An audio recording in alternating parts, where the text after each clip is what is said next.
The Polar Express by Chris Van Allsburg. On Christmas Eve many years ago, I lay quietly in my bed. I did not rustle the sheets. I breathed slowly and silently. I was listening for a sound a friend had told me I'd never hear. Ringing bells of Santa's sleigh. "There's no Santa," my friend insisted, but I knew he was wrong. Late that night, I did hear the sounds, though not of ringing bells.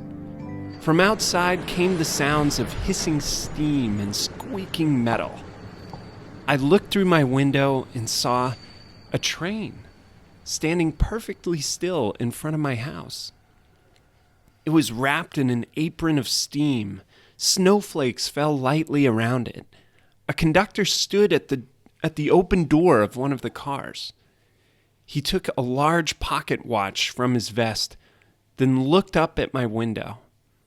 I put on my slippers and robe and tipped downstairs and out the door. "All aboard!"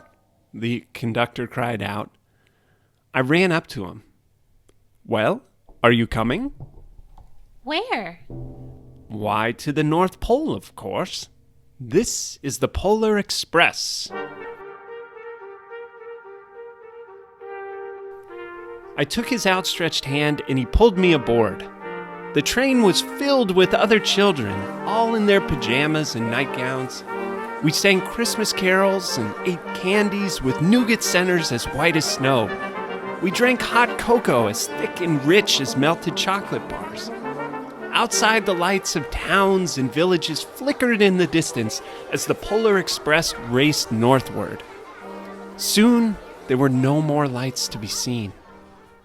We traveled through cold, dark forests where lean wolves roamed and white-tailed rabbits hid from our train as it thundered through the quiet wilderness.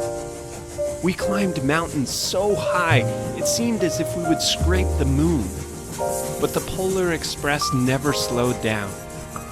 Faster and faster we ran along, rolling over peaks and through valleys like a car on a roller coaster. The mountains turned into hills, the hills to snow-covered plains.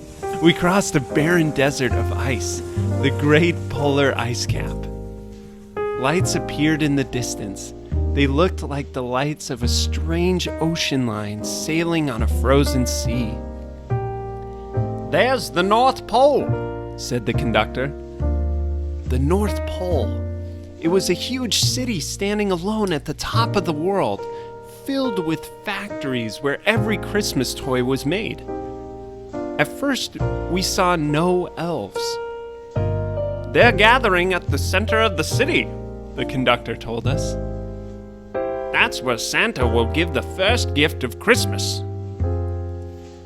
"Who receives the first gift?" we all asked.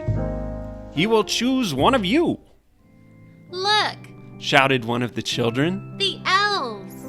Outside, we saw hundreds of elves. As our train drew close to the center of the North Pole, we slowed to a crawl. So crowded were the streets with Santa's helpers. When the Polar Express could go no further, we stopped and the conductor led us outside. We pressed through the crowd to the edge of a large open circle. In front of us stood Santa's sleigh. The reindeer were excited. They pranced and paced, ringing the silver bells that hung from their harnesses. It was a magical sound, like nothing I'd ever heard. Across the circle, the elves moved apart and Santa appeared. The elves cheered wildly. He marched over to us and, pointing to me, said, "Let's have this fellow here." He jumped into his sleigh. The conductor handed me up. I sat on Santa's knee and he asked, "Now, what would you like for Christmas?" I knew that I could have any gift I could imagine. But the thing I wanted most for Christmas wasn't inside Santa's gift bag. what I wanted more than anything was one silver bell from Santa's sleigh. When I asked, Santa smiled. Then he gave me a hug and told an elf to cut a bell from the reindeer's harness. The elf tossed it up to Santa. He stood, holding the bell high above him, and called out, "The first gift of Christmas." As soon as we were back inside the Polar Express, the other children asked to see the bell. I reached into my pocket, but the only thing I felt was a hole. I'd lost the silver bell from Santa Claus's sleigh. Let's hurry outside and look for it. One of the children said, but the train gave a sudden lurch and started moving. We were on our way home. It broke my heart to lose the bell. When the train reached my house, I sadly left the other children. I stood at my doorway and waved goodbye. The conductor yelled something from the moving train, but I couldn't hear him. What? I yelled at him. He cupped his hands around his mouth. Merry Christmas! The Polar Express let out a loud blast from its whistle and sped away.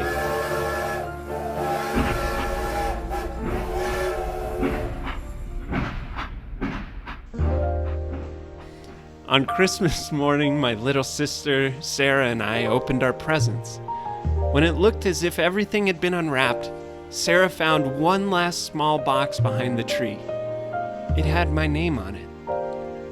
Inside was the silver bell. There was a note. Found this on the seat of my sleigh. Fix that hole in your pocket, Mr. C. I shook the bell. It made the most beautiful sound my sister and I had ever heard. But my mother said, Oh, that's too bad. Yes, it's broken, said my father. When I'd shaken the bell, my parents hadn't heard a sound.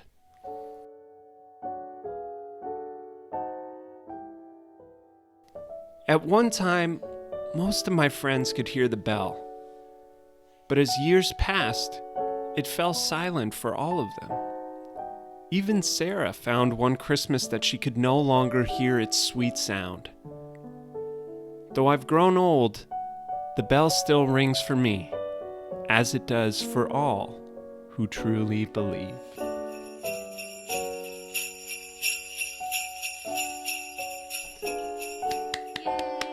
We did it! Merry Christmas, everybody. Thanks for listening. Thanks again for joining us.